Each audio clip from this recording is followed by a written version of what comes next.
Hi folks, wanted to talk to you about the capital plan created for the good folks here at Capital Ford Lincoln. You see, Capital Ford Lincoln staff realized that customers are taking longer and longer and longer to get a payment that's affordable to them. Back in the days when I got into the car business, and first in 1976, they started talking about loans on cars that were actually for 36 months, and people said, that's crazy. Cars don't last that long, it'll never happen. But consequently, car loans went from 36 months to 48 months to 60 months. Today, they're 72 months, 96 months, and oftentimes longer.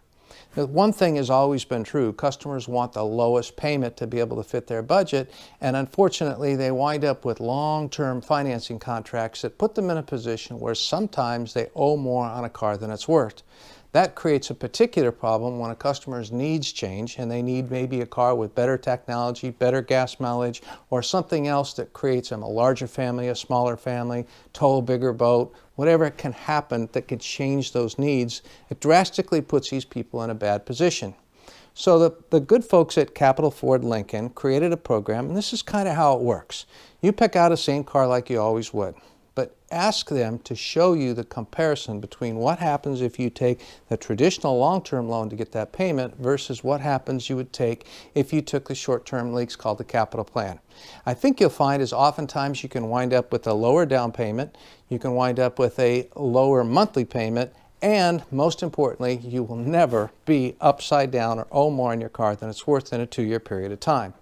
So essentially, at the end of the term of the lease, you have 3 great options. You don't owe any money, but you own 3 great options. The first option is trade or sell, joy of new. You have the ability to trade that car into a dealer. If it's worth more money than the equity, you can actually get a check back and apply that to another vehicle.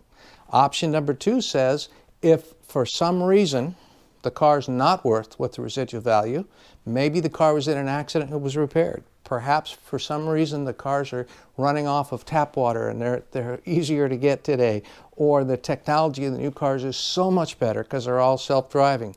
But for whatever the reason, if the car's not worth the residual value, you're protected because Ford provided you with a guaranteed future value. All you have to do is turn the keys back in and walk away. Now, of course, the third option is, if you love it, and it's been a perfect car for you, it hasn't been in an accident, it still fits your family's needs, nothing else is required, any changes, you have the ability to purchase the second half of your car with whatever terms and conditions to make that fit your budget. But it's designed for you to be able to get a new car about every 3 years for about the same payment you made on the first one. So please, ask the folks at Capital Ford Lincoln about how this program works. Enjoy the best part of the car's life, the first 36,000 miles. Have fun motoring and happy trails. Thanks so much. Bye-bye.